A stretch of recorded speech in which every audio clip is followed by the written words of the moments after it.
Promova TV, a home of testimonies.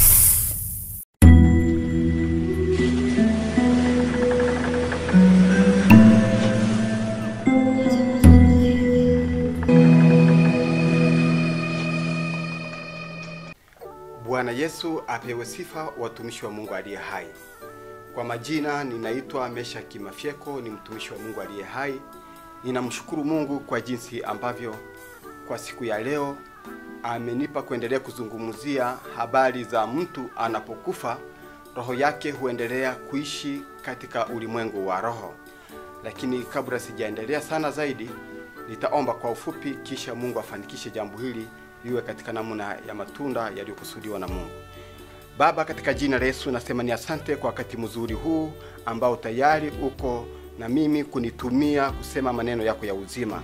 Naam, niongoze sawa sawa na mapenzi yako kwa uwezo wa Roho Mtakatifu, na kila atakayesikiliza huu ujumbe Bwana ukamjenge na kumfanya kujua zaidi na kujua habari hizo ambazo umenipa kuzizungumzia kwa siku ya leo, ya kwamba zina usafi utokanao na wewe na ni ukweli, na jinsi nilivyosema ndivyo ilivyo katika Bwana. Katika jina la Yesu naamini Mungu utanifanikisha kusema vizuri, na watu wako watasikiliza neno lako na watakujua kwa kina zaidi katika jina la Yesu.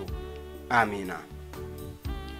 Basi ni vizuri niendelee kuzidi kuzungumzia habari hizi za mtu anapokufa roho yake huendelea kuishi kwenye ulimwengu wa roho.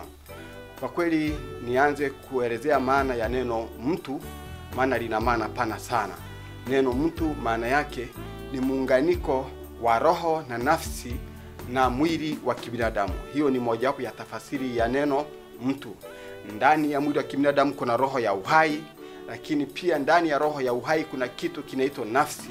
Nafsi kwa lugha nyingine huitwa moyo, na kwa lugha nyingine pia huitwa nyota. Kuna baadhi ya watu wanasemaga kwamba kuna mtu ana nyota kubwa au ana nyota ndogo na kadhalika, lakini nyota huwa ni nafsi iliyoko ndani ya roho ya mwanadamu, na ile nafsi ndiyo inayomwezesha mtu kuweza kusitawi katika mjongeo wa mambo ya mafanikio, hata kama ni katika kuzifanya kazi za ufalme wa Mungu, kama vile kuhubiri, kufundisha maneno ya Mungu, kuombea watu, kuimba na kadhalika. Kwa hiyo nafsi ya mtu inapokuwa safi mbele za Mungu, yani mawazo yake yanapokuwa ni masafi mbele za Mungu, halafu ikawa haina vifungo vya giza, hiyo nafsi inakuwa ina mahusiano bora na Mungu. Kama huyo mtu utakuta ni Mkristo.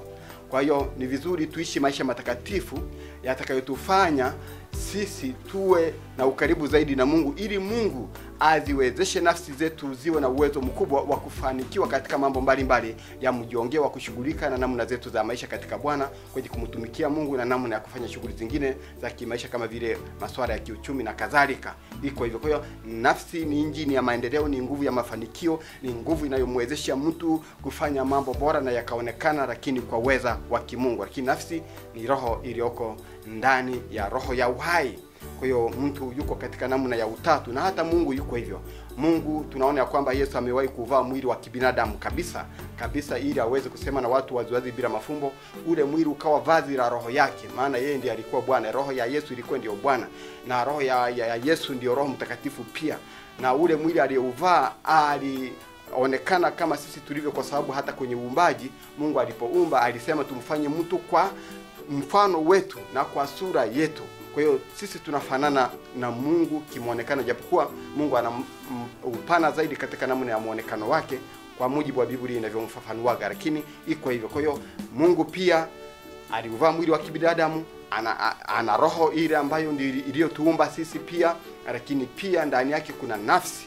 Kwa hiyo sisi tunafanana na Mungu kabisa, iko namna hiyo. Lakini sasa mtu anapokufa huaga ni roho inaondoka ikiwa pamoja na nafsi, inaenda kwenye ulimwengu wa roho. Sasa Mungu ndiye huwa anajua aiweke wapi kulingana na mazingira ya mtu alivyokuwa akiishi duniani. Kama mtu amemaliza safari yake vizuri katika Bwana, basi roho yake moja kwa moja inabebwa kwenda mbinguni. Kama mtu alikuwa ni mtu mwenye dhambi, basi kuna namna Mungu anaruhusu ile roho ipelekwe kuzimu ya moto, huko ikienda mure kusubiria hukumu ya mwisho siku ya kiyama, ili ijikutolewe humo na kuhukumiwa kwenda kwenye ziwa la moto. Iko namna hiyo.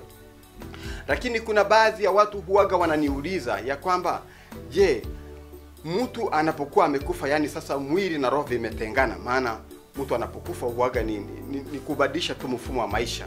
Ni roho huaga inaondoka inarudi kwenye ulimwengu wa roho ambako inatakiwa kuishi maisha mengine yanayotakiwa kuendelea. Sasa huaga hiyo roho inakuwa na muonekano gani? Ina umbo la namna gani hiyo roho? Watu wamekuwa wakiniuliza maswali ya namna hiyo, lakini nitakusomea hapa maandiko kwenye Biblia, alafu nitakuelezea kwa kadiri ya neema za Mungu zitakavyonifanikisha.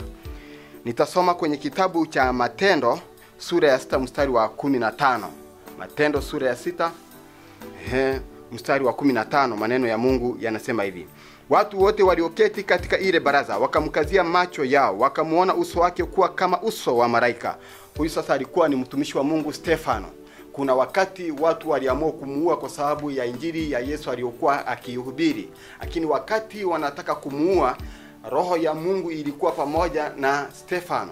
Sasa Mungu akawafumbua macho wale watu, wakapata kumuona Stefano ya kwamba roho yake inaonekana kwa umbo kama la malaika. Na kwa asilimia kubwa malaika huaga wana muonekano kama wa mwanadamu, wana umbo kama la mwanadamu, japokuwa wao wanafanana sura, japokuwa wapo malaika wengine wana muonekano tofauti kwa mujibu wa Biblia, lakini na sisi wanadamu roho zetu huaga zina mfanano na malaika walioko mbinguni, hasa wale wenye umbo kama la Mungu alivyo, kama sisi wanadamu tulivyo. Kabisa ndivyo ilivyo. Kwa hiyo roho ya mtu huaga ina umbo kama la mwanadamu inapoondoka kwenye mwili wa kibinadamu. Na hata katika hali ya kiroho, ukipewa macho ya kiroho ya kuona, mimi nimewahi kupewa kuona hali ya namna hiyo mara kadhaa, nikawa nikiwatazama watu na waona, namuona mwili wake wa kibinadamu, namuona pia na roho ya uhai iliyoko ndani ya mwili wake wa kibinadamu. Na ile roho ina umbo kama la mwanadamu kabisa, ina kichwa, ina mikono, ina miguu, kabisa iko namna hiyo.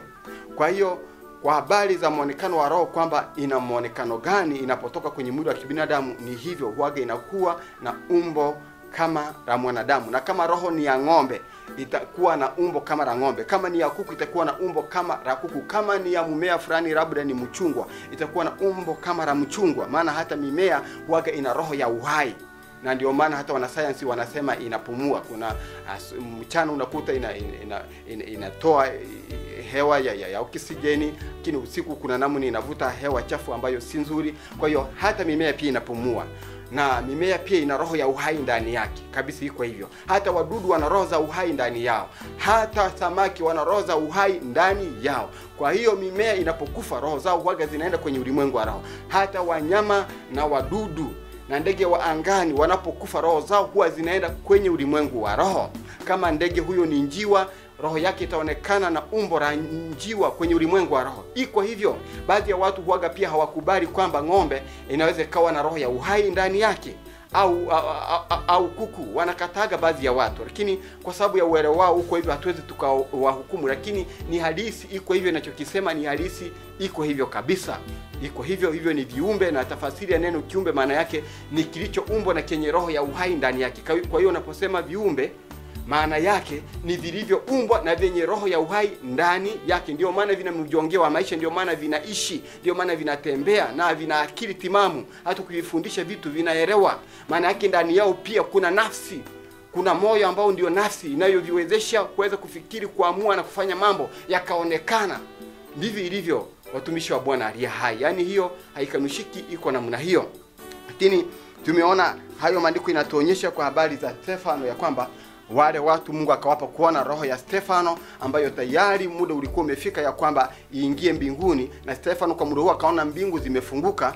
Ukisoma kwenye kitabu kile cha Matendo 7 mstari wa 55 hadi 56 na ule wa 59 hadi 60, utaona kwamba baadaye Stefano aliona mbingu zimefunguka, akamuona Bwana Yesu na akaomba akisema, Bwana Yesu, pokea roho yangu, pokea roho yangu. Lakini kwa muda ule angeomba ya kwamba Mungu amuokoe, angemuokoa, maana mbingu zilifunguka kwa ajili ya kutaka kumsaidia au kumtendea kila ambacho alikuwa anahitaji. Lakini yeye alichoomba ni kwamba Bwana Yesu abebe roho yake. Basi Bwana Yesu alibeba roho yake kwenda mbinguni, maana alikuwa amejaa na uwepo wa Mungu, alikuwa amejazwa Roho Mtakatifu, alikuwa na mahusiano mazuri na Mungu, na alikuwa ni mtu mtiifu mbele za Mungu, alikuwa na imani kubwa. Na sisi tunatakiwa kuwa hivyo, tuwe na imani kubwa ya kumtumikia Mungu kwa namna ya uzuri bila kuogopa maadui wanapotusonga. Alimtukuza Mungu hata katikati ya hatari. Hata wakati wanataka kumuua, yeye alizidi kumtukuza Mungu wakati wanataka kumuua maadui zake. Lakini iko namna hiyo. Tuangalie maandiko mengine yanavyozidi kutueleza kwa habari ya mili ya kiroho ikoje. Tuangalie maandiko kwenye kitabu cha Wakorintho wa kwanza sura ya 15 mstari wa 44 hadi 49. Tuone maandiko yanatuelezaje hapa, tupate kujifunza vizuri habari hizi.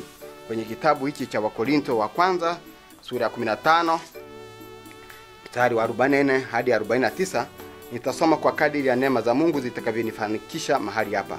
Maneno ya Mungu yanasema hivi: upando mwili wa asili ufufuliwa mwili wa roho. Ikiwa uko mwili wa asili na wa roho pia uko, ndivyo ilivyoandikwa, mtu wa kwanza Adamu akawa nafsi iliyo hai. Adamu wa mwisho ni roho yenye kuhuisha. Lakini hautanguli ule wa roho, bali ule wa asili, baadaye huja ule wa roho.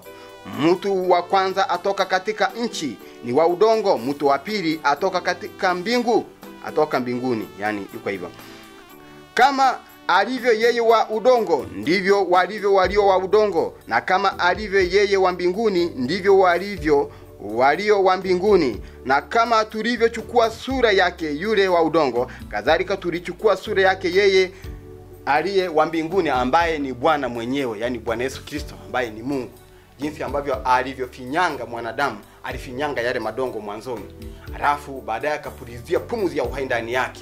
Ile pumzi ya uhai yenye nafsi ndio ikaufanya ule udongo ukaonekana kuwa ni mwili wenye uhai. Mtu akao katika hali ya mjongeo unaweza kuonekana kabisa, akaonekana na akili timamu, ana uwezo wa kutembea, ana uwezo wa kufanya vitu. Paka ikafika mahali Mungu akamfanyia majaribio Adamu, akampa kibali cha kuwaita viumbe majina. Kwa hiyo Mungu akamtumia Adamu kuwaita viumbe majina, na hiyo ikadhihirisha uwepo wa Mungu pamoja na mwanadamu, na Mungu akadhihirisha kwamba anawatumia watu wake kuzifanya kazi zake pia za namna mbalimbali. Lakini hiyo ikadhihirisha wazi ya kwamba mwanadamu anaonekana ni mtu mwenye akili timamu. Iko hivyo, na akitumiwa na Mungu ana uwezo wa kuyafanya mapenzi ya Mungu sana Mungu anavyotaka yule mtu afanye, kwa kutumiwa na Mungu kuyatimiza makusudi ya Mungu. Kwa hiyo Adamu akatimiza makusudi ya Mungu. Kwa hiyo wa udongo ni yule Adamu. Na tunafahamu wanadamu jinsi tulivyo na mionekano yetu, na Adamu alikuwa kama hivi tulivyo sisi, japokuwa yeye alishakufa, lakini alikuwa ni mwanadamu kama sisi. Lakini wa mbinguni ni ile pumzi ya uhai ambayo Mungu aliipuliza kutoka nafsini mwake. Nazungumzia habari za nafsi kwa sababu ndio inahusika na mambo pia hata ya utoaji. Ndio maana hata maandiko yanasema Bwana akaitoa nafsi yake kwa ajili ya watu wasamehewe dhambi zao bure, bila kutoa sadaka ili wasamehewe. Kwa hiyo hata ukitubu dhambi unasamehewa bure. Kwa hiyo akapulizia ndani yetu. Sasa roho iliyotoka ndani ya Mungu ikaingia ndani yetu. Kwa hiyo mwili wa kibinadamu unapokufa na kuyarudia mavumbi, ndipo ile roho inamrudia Mungu, na ile roho inafanana na Mungu. Kwa hiyo roho inapotoka inamrudia Mungu mwenyewe, ndiye anajua mahali pa kuweka kulingana na aina ya maisha ya mtu huyo. Lakini iko namna hiyo. Kiufupi nimesoma haya upate kujua kuna mwili wa kiroho na kuna mwili wa kibinadamu. Na haya maandiko yamedhihirisha ya kwamba kwa kweli kama uko mwili wa kibinadamu na wa roho pia upo.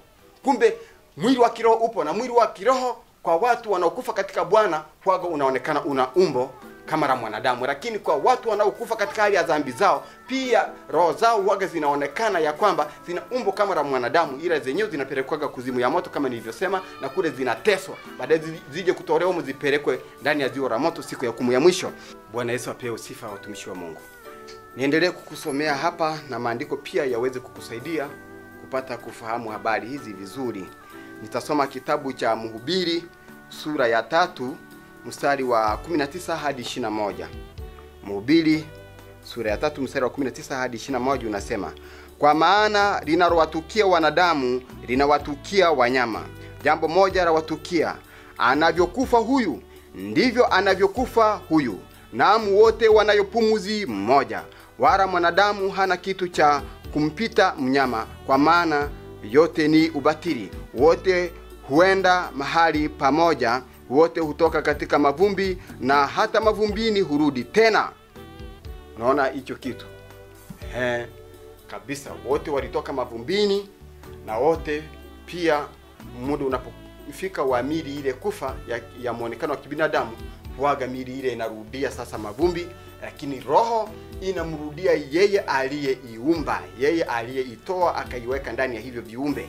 Ndio maana vinaonekana vinaishi kwa muonekano wa kibinadamu. Maana hata ng'ombe ana muonekano wake kwa namna yake, unaweza kumuona kwa hali ya kibinadamu. Lakini pia mtu ana muonekano wake, unaweza kumuona akiwa na muonekano wa namna ya jinsi mwanadamu alivyo kimuonekano wa umbo. Kwa hiyo iko hivyo.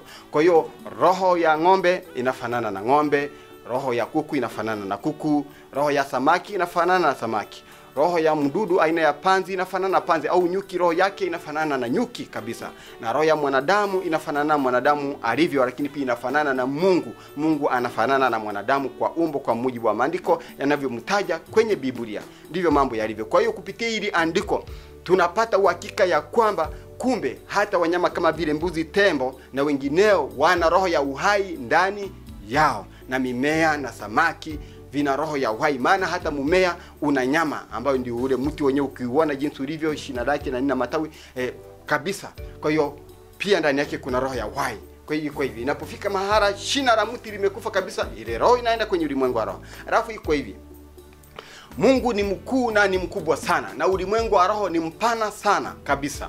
Alafu wewe piga hesabu ya kwamba watu waliokwisha kufa katika Bwana tangu wanadamu walipoanza kufa ni wengi sana, lakini bado wana nafasi ya kuishi kwenye ulimwengu wa roho. Hapo upige hesabu watu wanaokufa katika dhambi ambao ni wengi sana. Pia katika ulimwengu wa roho Mungu hajakosa mahala pa kuwaweka. Utakuta kuzimu inazidi kupanuka kwa mujibu hata wa maandiko ya kwamba kuzimu wage inatanua kinywa chake. Inazidi kuonekana ina nafasi ya kubeba watu wengi. Kwa hiyo mbingu ni pana sana na kuzimu ni papana kwa ajili ya maisha ya watu wenye dhambi pamoja na mashetani yalioko huko. Lakini iko hivi, mbinguni kule hata mimea ina nafasi ya kuishi. Mimea ambayo ilishaga kufa miaka iliyokwisha kupita ni mingi. Alafu pia hata samaki, hata wanyama wengine ni wengi sana ukitaka kuhesabu, hata wadudu pia ni wengi, ndege wangani ni wengi, lakini Mungu hajakosa mahala pa kuwaweka. Na hivyo viumbe vyote kila kimoja anakitawala akili yake, anakitawala kwa wakati mmoja. Yaani kwa muda huu Mungu anashughulika na mimi hapa nahubiri,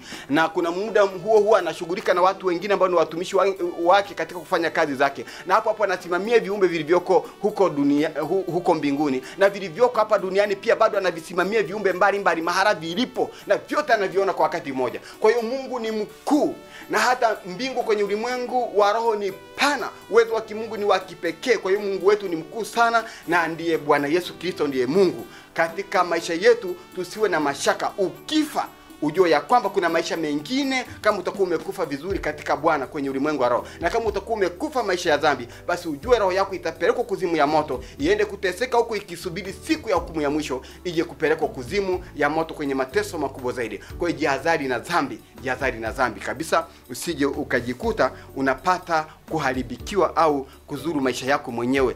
Jitahidi kama wewe hujamwamini Yesu, umesikiliza ujumbe huu, unaposikiliza hivi, amini Bwana Yesu, utubu dhambi na kuziacha, umtumikie yeye, ili siku ukifa ufe katika Bwana vizuri, uende mbinguni kuendelea na maisha ya furaha. Maisha mengine yapo kwenye ulimwengu wa roho baada ya mtu kufa. Hiyo ni haikuepeki kabisa. Hata mtu akipinga akakataa, baadaye atakutana na jambo hilo, maana ni halisia, iko hivyo kisheria za asili za kimungu, haikuepeki, na Mungu atabaki kuwa mmoja ambaye ni Bwana Yesu, na iko hivyo kabisa. Huo ni ukweli halisia kabisa, mambo yako hivyo, mambo yako namna hiyo. Kwa hiyo niendelee pia kusomea maandiko mengine yatakayo kusaidia kuelewa vizuri habari hizi ninazozizungumzia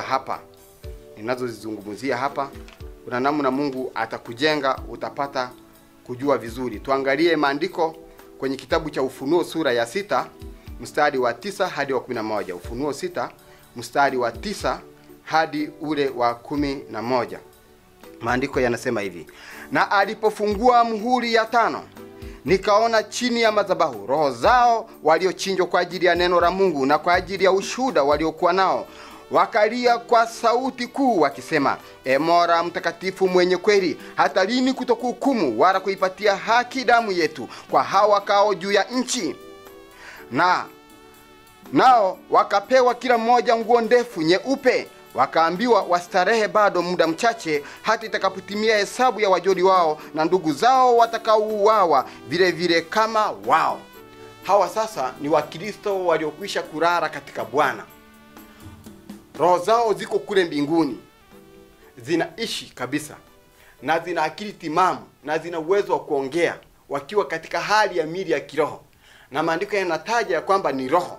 Alafu maandiko yanataja kwamba wakapewa mavazi meupe, wakavikwa, wakayavaa.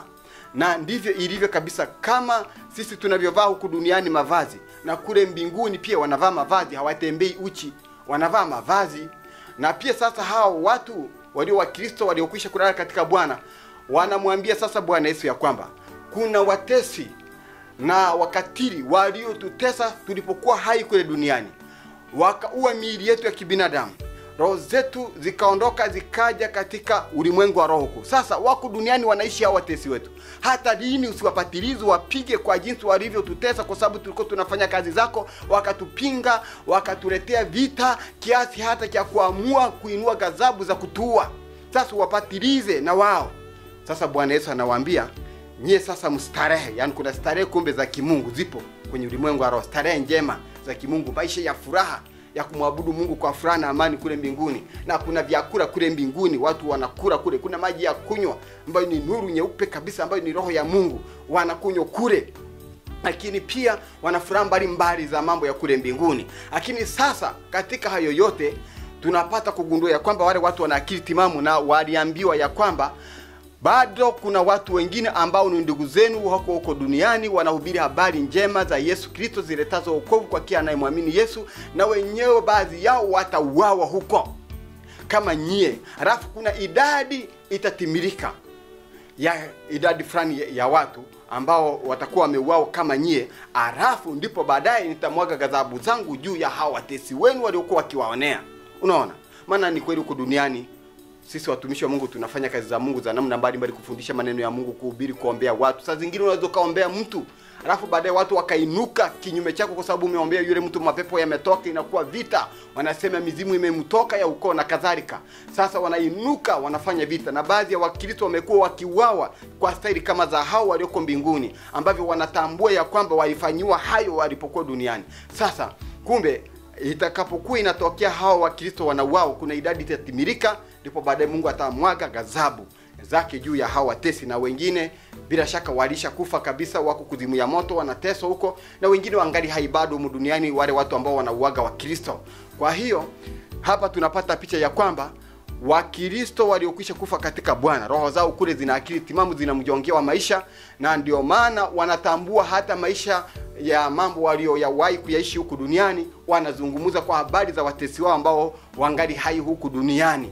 Kwa hiyo iko namna hiyo, wana akili timamu na wana uwezo wa kujishughulisha katika mambo mbalimbali ya kimungu. Tutaangalia na maandiko mengine hapa yatatuelezea. Lakini moja ya majukumu ya watakatifu walioko mbinguni wanayoshughulika nayo kule mbinguni ni kumsifu Mungu, kumwabudu Mungu, kumtukuza Mungu kwa ajili ya kazi zake zinazofanyika huku duniani.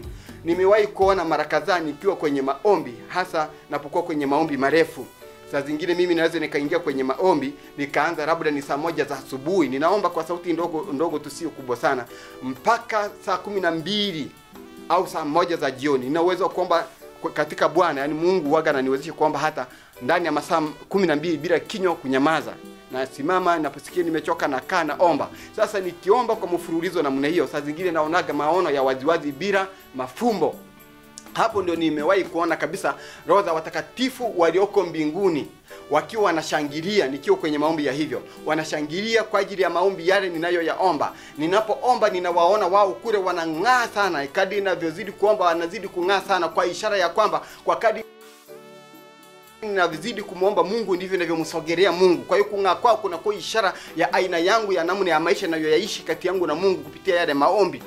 Iko namna hiyo, na kupitia hayo maombi nikawa najikuta naona wale watakatifu wanashangilia kule mbinguni wanapomuona mtu amemwamini Yesu anatubu dhambi zake, au wanapoona watu wanapatanishwa walikuwa wamekosana wanasameheana dhambi, au mtu anapotoa pesa zake au mali zake kwa ajili ya kumtumikia Mungu au kwa ajili ya kufanya matendo mema. Wale wanashangilia kule mbinguni kwa kumtukuza Bwana Yesu ya kwamba ndio amefanikisha hilo jambo jema kufanyika. Iko namna hiyo. Kwa hiyo wako kule wanajihusisha pia na mambo ya kazi za Mungu zinazofanyika huku duniani. Japokuwa wako kwenye ulimwengu wa roho, lakini wanajihusisha na maisha ya sisi tulioko huku duniani, tulio Wakristo. Hata kwa watu wapagani kuna namna pia hao Wakristo wanatumiwa kwa ajili ya kujihusisha na maisha ya hao watu, hasa kwa mambo mema ya ufalme wa mbinguni, kwa ajili ya kuwasaidia hao watu wapagani wakutane hata na injili ya Yesu. Kuna maandiko mengine nitazidi kukusomea hapa yatakusaidia, lakini vitu kama hivyo nimewahi kuviona. Hao watakatifu wanatumwa hata pamoja na malaika kwa ajili ya kufanya kazi za Mungu huku duniani. Nimewahi kuona wazi, sio bila mafumbo, si katika ndoto, wazi kabisa. Yaani napewa tu uwezo wa kiroho katika Bwana, napata kuona vitu kama hivyo. hivyo vitu vipo. Kwa hiyo ni halisi, Wakristo wako kule mbinguni waliokwisha kufa katika Bwana na wana akili timamu na wanamjongea wa maisha. Tuangalie maandiko mengine yazidi kutudhihirishia vizuri habari hizi, upate kujifunza kwa kina kupitia maandiko. Tuangalie maandiko kwenye kitabu cha Luka sura ya 9 mstari wa 28 hadi 31. Maneno ya Mungu yanasema hivi: baada ya maneno hayo yapata siku 8, aliwatoa Petro na Yohana na Yakobo akapanda mlimani ili kuomba. Ikawa katika kusali kwake, sura ya uso wake ikageuka, mavazi yake yakawa meupe yakimetemeta. Na tazama, watu wawili walikuwa wakizungumza naye, nao ni Musa na Elia, walioonekana katika utukufu wakinena habari za kufariki kwake ataka kutimiza Yerusalemu. Petro na wale waliokuwa pamoja naye walikuwa wamelemewa na usingizi, lakini walipokwisha amka waliuona utukufu wake na wale wawili waliosimama pamoja naye. Yani ilikuwa ni waziwazi bila mafumbo, na tunafahamu ya kwamba Elia yeye alikuwaga alishanyakuliwa kwenda mbinguni. Na tunajua ya kwamba kibiblia maandiko yanataja ya kwamba Musa yeye alikufa kabisa, Mungu akamzika. Musa alikufa. Tuangalie maandiko kwenye kitabu cha Kumbukumbu la Torati sura ya 32 mstari wa 50 hadi 51. Hapa Mungu alimwambia Musa ya kwamba nenda kapande katika mlima fulani ambao Mungu aliutaja, ukaione nchi ya ahadi na mambo yatakayofanyika kule, na Mungu alimpa macho ya kiroho ya kuona hayo mambo, alafu ukafe huko. Alafu tunaangalia maandiko kwenye kitabu cha Kumbukumbu la Torati sura ya 34 mstari wa 5 hadi wa 6. Ya kwamba sasa hapa Musa akafa, Mungu akamuzika. Lakini Elia kwenye kitabu cha Wafalme wa pili sura ya 2 mstari wa 1 hadi wa 18, Elia tunaona ya kwamba alinyakuliwa akaenda mbinguni. Lakini inakuwaje paka wanamtokea? Ili andiko linazidi kudhihirisha ya kwamba mtu hafi kabisa, bali huaga ni mabadiliko tu yanafanyika. Roho inapoondoka kwenye mwili wa kibinadamu inaanza kuishi maisha mengine kule, na hayo maisha yanakuwa yanaendelea kuwepo kabisa. Kwa hiyo mtu hafi kabisa kwa mujibu wa Biblia. Kwa hiyo kinachokufaga alafu kinaonekana hakiwezi kuongea wala kufanya hata kazi ya Mungu, hata ukiongelesha hakiwezi kuongea, ni mwili wa kibinadamu. Mwili wa kibinadamu ndio waga ukifa kabisa ule, basi mambo yanakuwa hawezi chochote. Biblia inasema wafu waliokufa hawajui chochote, hata ukimwongelesha chochote hawezi. Alafu watu waliokufa hawawezi kumsifu Mungu, kwa maana ya ile mili ya kibinadamu inayokufaga inakuoza na kuharibika kabisa, inaharibiwa na mauti, inakuwa haipo. Hata kama ni ng'ombe amekufa, mwili unaharibika, hauwezi chochote. Lakini roho ya ng'ombe unakuta inaishi maisha mengine, iko namna hiyo. Kwa hiyo mili ya kibinadamu liuaga haiwezi kumtumikia Mungu baada ya kufa. Lakini sasa inakuwa tu inaoza, inaharibika hapo. Lakini roho huaga zinaishi, zinamwabudu Mungu huko mbinguni, na zinapata hata chakula. Kuna maji ya kunywa ambayo ni nuru nyeupe kuliko jua, zinakunywa roho hizo. Yani kule kuna raha za namna mbalimbali, wanacheza na kufurahia na kumtukuza Mungu kwa kazi zake anazozifanya huko duniani, kwa sababu ya kuwaokoa watu ambao ni wenye dhambi kwa neema za Yesu Kristo. Sasa wao wanashangilia hayo kabisa. Na saa zingine nimewahi kuwaona si mara moja wala mara tatu, ni zaidi hapo, kwa macho ya kiroho. Ninaona mbinguni nikiwa kwenye maombi maalum. Ninaona mbinguni, naona msalaba na Yesu akiwa msalabani na akiwa hai, na ule msalaba ni msalaba ulio hai, na watakatifu wana majani ya mitende kwenye mikono yao ya kulia. Wanashangilia wakimtukuza Bwana Yesu kwa sababu ya kusulubiwa kwake msalabani, kule ambako kulileta neema ya wokovu kwa wanadamu wanaomwamini Yesu na kutubu dhambi zao na kuziacha, na wanakuwa wanapotubu wanasamehewa bure. Sasa pale watu wanapookolewa au watu wanapoombewa kwa jina la Yesu wanapata uponyaji, wanapata wokovu kwenye maisha yao, katika ziki zinazowakumba zinapoondolewa kwa jina la Yesu kwa njia ya maombi. Basi kule mbinguni wale watakatifu wanashangilia, wanamtukuza Bwana Yesu kwa sababu jina lake linawaokoa watu, linawaponya watu, linawabariki watu, linawastawisha watu, linawapa watu amani.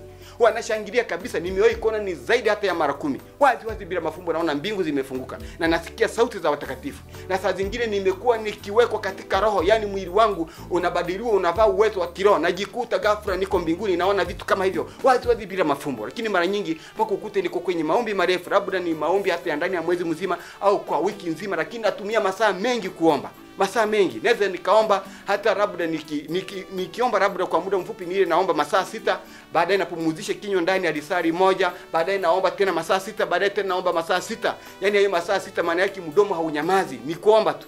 Lakini nikitaka kufanikiwa vizuri huaga napenda kuomba masaa 12, napumzika labda ni baada ya masaa 12 hayo napumzika ndani ya masaa labda mawili, tena naomba ndani ya masaa 12 bila kunyamazisha kinywa. Hiyo inanisaidiaga, najikuta nguvu ya Mungu inanishukia hata kusema na Mungu waziwazi bila mafumbo. Hilo linawezekana. Na ninavyoongea hivi wengine wazi wakashangaa kwa nini inakuwa hivi. Hata kwenye Biblia maandiko yapo yanayotaja kuna watu wamewahi kumuona Mungu kabisa wazi bila mafumbo. Hata Ibrahimu alitokewa na Utatu Mtakatifu wazi bila mafumbo. Akina Mikayo wamewahi kumuona Bwana. Akina Yohana yule aliyepewa kuandika kitabu cha Ufunuo amewahi kumuona Bwana. Vitu kama hivyo. Pia hata Yakobo amewahi kutokewa na Mungu mpaka wakawa naye katika namna ya miereka alipovuka mto fulani, kitabu cha Mwanzo kinataja. Asubuhi baadaye Mungu akambariki, akasema usiponibariki sikuachi, lakini baadaye Mungu akambariki. Na yeye akasema nimeonana na Mungu na roho yangu imeokoka, sikufa. Maana maandiko yanatajaga ya kwamba mtu akimuona Mungu mara nyingi huaga baadhi ya watu wanakufa kwa sababu unakuta wana dhambi. Sasa hiyo, kwa hiyo akimuona Mungu waziwazi bila mafumbo anaweza akafa kwa sababu ya dhambi zile. Mungu anaweza kumkasirikia akamuua. Kwa hiyo si rahisi kumuona Mungu, lakini na uhakika ya kwamba unaweza kumuona Mungu kama ukihitaji kumuona Mungu. Wana wa Israeli wenyewe wamewahi kujitakasa kwa muda wa siku 3 kabisa. Ile siku ya 3 ndio wakaonana na Mungu. Maandiko yanataja hivyo kwenye kitabu cha Kutoka 24 mstari wa 9 hadi wa 11. Wana wa Israeli walimuona Mungu kabisa, wakara na kushangilia wakimtukuza Mungu. Na kitabu cha Mwanzo 32 mstari wa 24 hadi 30 utaona habari hizo hapo. Pia huyo mtumishi wa Mungu alipata kumuona Mungu na akafurahi kabisa na akasema roho yangu imeokoka. Yaani hakufa, maana yake roho haikuondoka kwenye mwili wa kibinadamu. Mungu akampa kuishi. Kwa hiyo mambo ni ya kawaida. Ya muhimu wewe ukitaka hata kumuona Mungu waziwazi bila mafumbo, jitahidi kujizuia na dhambi za namna zote kabisa. Kifikira, kimawazo, kimatendo uwe makini na uishi maisha matakatifu sana kwa namna zako zote za maisha. Na upende sana maombi na udiishi neno la Mungu kwa 100%. Hiyo inawezekana kabisa kwa uwezo wa Bwana. Maana Mungu anasema yote yanawezekana kwake aaminie. Na Biblia inasema tu watakatifu kama alivyo mtakatifu na tu wakamilifu kama alivyo mkamilifu. Kwa hiyo ukamilifu unawezekana kabisa kwake yule ambaye atamwamini Bwana ya kwamba Mungu anaweza kumkamilisha. Kwa hiyo na hata uwezo kumuona Mungu upo tu, unaweza kumuona kwa neema za Mungu kabisa na kuwezesha kumuona Mungu na haufi kabisa na unaendelea kuishi. Mimi nimewahi kunitokea, nasema ukweli kabisa wa kimungu, nimewahi kumuona Mungu waziwazi bila mafumbo, si mara moja, mara kadhaa. Hayo mambo yanawezekana. Kwa hiyo nikajifunza vitu vingi kupitia hayo, nikapata kujua kumbe watakatifu kule wanaishi na kuna namna wanamtukuza Bwana Yesu kwa sababu ya kazi za ufalme wa Mungu za Yesu Kristo zinazoendelea huku duniani. Kabisa ndio moja mambo yanahusika nayo, kutukuza Mungu katika hayo ambayo Mungu anazaa matunda kupitia watumishi wake wanapofanya vizuri kazi zake huku duniani katika Bwana. Tuzidi kuangalia pia maandiko yazidi kutusaidia kuelewa habari hizi. Maandiko yapo ambayo yatazidi kutusaidia kufahamu habari hizi na nitakusomea hapa na wewe utapata ufahamu mzuri kabisa. Ufahamu mzuri wa kuelewa. Tuangalie kwenye kitabu cha Luka 16 mstari wa 19 hadi 31 kwa habari za tajiri na Lazaro. Tupate kujifunza hapa kitu fulani ambacho kitakujenga katika Bwana. Maandiko yanasema hivi kwenye kitabu cha Luka 16 mstari wa 19 hadi 31. Akasema palikuwa na mtu mmoja tajiri aliyevaa nguo za rangi ya zambarao na kitani safi na kula siku zote kwa anasa. Na masikini mmoja jina lake Lazaro huwekwa mlangoni pake, ana vidonda vingi. Naye alikuwa akitamani kushibishwa kwa makombo yaliyoanguka katika meza ya yule tajiri. Hata umbo wakaja wakamuramba vidonda vyake. Ikawa yule masikini alikufa, akachukuliwa na malaika mpaka kifuani kwa Ibrahimu. Yule tajiri naye akafa, akazikwa. Basi kule kuzimu aliyeinua macho yake alipokuwa katika mateso, akamuona Ibrahimu kwa mbali na Lazaro kifuani mwake. Akalia akasema, baba Ibrahimu, nihurumie, umutume Lazaro achomve ncha ya kidole chake majini au burudishe ulimi wangu, kwa sababu ninateswa katika moto huu. Ibrahimu akasema, mwanangu, kumbuka ya kwamba wewe uliyapokea mema yako katika maisha yako, na Lazaro vivyo hivyo alipata mabaya, na sasa yeye yupo hapa anafarijiwa na wewe unaumizwa. Na zaidi ya hayo, kati yetu sisi na ninyi kumewekwa shimo kubwa, ili wale watakao kutoka huku kwenda kwenu wasiweze, wala watu wa kwenu wasivuke kuja kwetu. Akasema, basi baba, na kuomba umutume nyumbani kwa baba yangu, kwa kuwa ninao ndugu 5, ili awashuhudie, wasije wao pia wakafika mahali hapa pa mateso. Ibrahimu akasema, wanao Musa na manabii na akina Meshaki Mafyeko, na wawasikize wao. Akasema, la baba Ibrahimu, lakini kama akiwaendea mtu atokaye kwa wafu watatubu. Akamwambia, wasipowasikia Musa na manabii hawatashawishwa hata mtu akifuka katika wafu. Yani kuna baadhi ya watu huwa ni wabishi sana, hata ukiwahubirije habari za Yesu hawaitikii. Lakini maandiko haya yanamaanisha kwamba kwa kweli watu hawa sasa ambao hawasikii, kama hawatasikiliza habari za Wakristo walioko duniani, ambao ni wewe ambaye ni Mkristo pamoja na mimi ambaye nimetaja hapa Meshaki na wengineo ambao ni Wakristo, wasiposikiliza habari za jinsi Yesu anavyotutumia kuwahubiri kwamba wamwamini, watubu dhambi, waziache, ili siku wakifa katika hali ya kibinadamu waje kwenda mbinguni, au siku wakinyakuliwa waje kwenda mbinguni, wasiposikiliza hayo, watapata hasara ya maisha yao mwenyewe. Na dhambi huaga haimwachi mtu salama kabisa. Tujihadhari na dhambi, tuambatane na ukweli wa Biblia. Hili andiko linatuzidishia wazi mjongeo wa maisha ya watu waliokwisha kufa kwenye ulimwengu wa roho. Tunaona ya kwamba hapa ya kwamba Lazaro alikufa akapokelewa kifuani kwa Ibrahimu, lakini pia akawa yeye anapata faraja na baraka. Kipindi hicho sasa watu wenye dhambi walikuwa wanaishi pande za chini za nchi kule kuzimu. Lakini hawa waliokuwa wamekufa katika Bwana walikuwa eneo lao ambalo halikuwa na mateso, walikuwa na amani na furaha. Lakini wenye dhambi kipindi hicho walikuwa ndani ya shimo la moto wa kuzimu. Na lile shimo ni la mviringo, na ndani yake humo kuna maeneo mengi. Sasa humo wakawa wanateswa, anahisi kiu, anahisi njaa. Unaona hicho kitu? Anahisi kiu, anahisi njaa.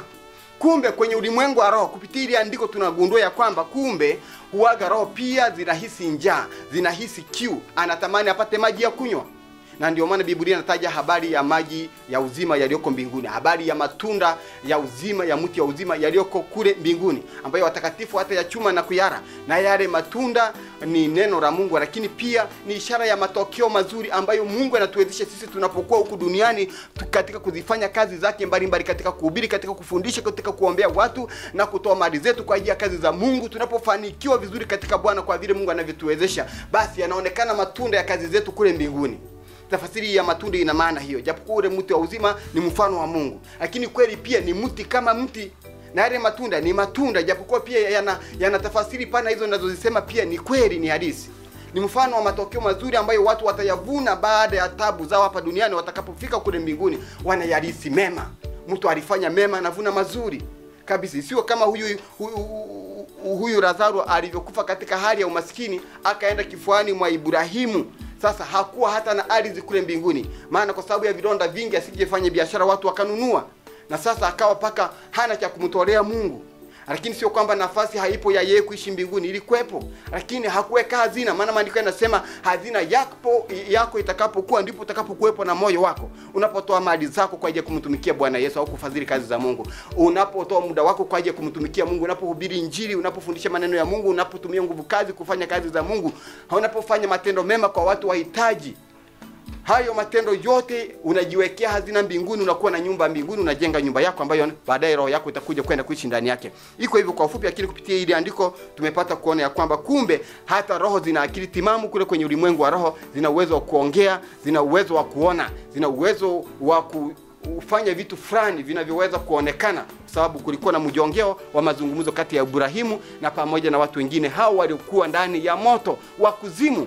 Iko hivyo kabisa. Hili andiko limedhihirisha kuna namna ya mjongeo wa maisha. Watu wale wana akili timamu waliokwisha kufa, lakini roho za watu wenye dhambi ziko kule kuzimu, zinateseka kabisa, zinasubiri siku ya kiyama zifufuliwe, zitoke kule, zitupwe ndani ya ziwa la moto. Lakini roho za watu wenye dhambi ndivyo maisha yao yalivyo, huko ni yaziki tu na tabu. Lakini watakatifu walishaondolewa kule kuzimu kabisa, walishaingizwa mbinguni. Na sasa mtu akifa katika Bwana, roho yake inaenda mbinguni moja kwa moja. Yaani utaratibu ulishabadilika tangu Yesu alipofufuka tu, basi mambo yakabadilika. Kitabu cha Mathayo 27 ukisoma kuanzia mstari wa 45 mpaka 54 utapata habari hizo za kifo cha Yesu kilivyofanyika, na hata tetemeko la ardhi lilivyotokea wakati Yesu anataka kufa, na miamba ikapasuka, makaburi ya watakatifu yakainuka, watu wakatolewa kule kuzimu, watakatifu wakaingia mbinguni moja kwa moja. Mpaka sasa hivi mtu anapokufa katika Bwana anaenda mbinguni, na inawezekana hata wewe kuishi bila kufa kabisa. Yaani unaweza ukaishi hata bila kufa kabisa, kama Henoko tu mwenyewe hakufa kabisa. Kwenye kitabu cha Mwanzo, nakumbuka Mwanzo sura ya 5 Mwanzo sura ya 5 bila shaka mstari wa 22 mpaka 24 tunaona kwamba Henoko yeye aliamua kumlingana Mungu vizuri, akaenda pamoja na Mungu. Baadaye Mungu alimtoa kwenda mbinguni. Kwenye kitabu cha Wafalme wa pili pia tunaona ya kwamba kitabu cha Wafalme wa pili sura ya 2 mstari wa 1 hadi wa 18 maandiko yanasema Elia alinyakuliwa akaenda mbinguni bila kuonja mauti, japokuwa Mungu alikuwa alishatamka ya kwamba hakika mwanadamu atakufa. Lakini Mungu huaga anasema ya kwamba pia yuko tayari kugairi mabaya ikiwa mwanadamu atamlingana Mungu. Kwa hiyo hao wakaenda mbinguni. Mpaka sasa hivi sio kwamba kila mwanadamu lazima afe, hapana. Na kuna baadhi ya watu wanasemaga ya kwamba kuna mizeituni miwili inayotajwaga kwenye Biblia ya kwamba itakujaga kutumwa, au vinara viwili, yani watumishi wawili watakaokujaga kutumwa kuja kuhubiri injili kipindi cha dhiki kuu, kipindi ambacho utakuta Ukristo unapingwa kwa nguvu sana. Sasa baadhi ya watu wanasemaga ya kwamba anaweza akawa ni Musa pamoja na Elia, na baadhi ya watumishi wa Mungu wanasemaga atakuwa ni Henoko na Elia, ili na wao waje waonje mauti kama watu wengine. Lakini mimi nasema hapana, Biblia haijataja moja kwa moja kwamba atakuwa ni Musa na Elia, wala haijataja kwamba ni Henoko na Elia, na si lazima waje wafe. Na kama watakuwa ni wao wakija wakafa, ni Mungu atakuwa ameruhusu ili Mungu apate kutukuzwa pia kupitia mazingira hayo. Kuna namna Mungu mwenyewe atakuwa ameandaa hilo kwa ajili ya utukufu wake, kwa maana maalum kabisa. Lakini mimi ninachojua ya kwamba si lazima mtu afe, na dhambi ndio ilisababisha watu wafe. Mtu akimlingana Mungu akaamua kuachana na dhambi za namna zote, akaliishi neno la Mungu vizuri, akapenda maombi, akapenda utoaji, kutoa mali zake kwa ajili ya kumtumikia Mungu, kutoa muda wake kwa ajili ya kumtumikia Mungu, na nguvu kazi zake kwa ajili ya kumtumikia Mungu, na akawa ni mtu ambaye ni msafi katika kuongea, ni msafi kifikira, ni msafi katika matendo ya haki ile inayozaa utakatifu. Mtu anamna hiyo hawezi akafa.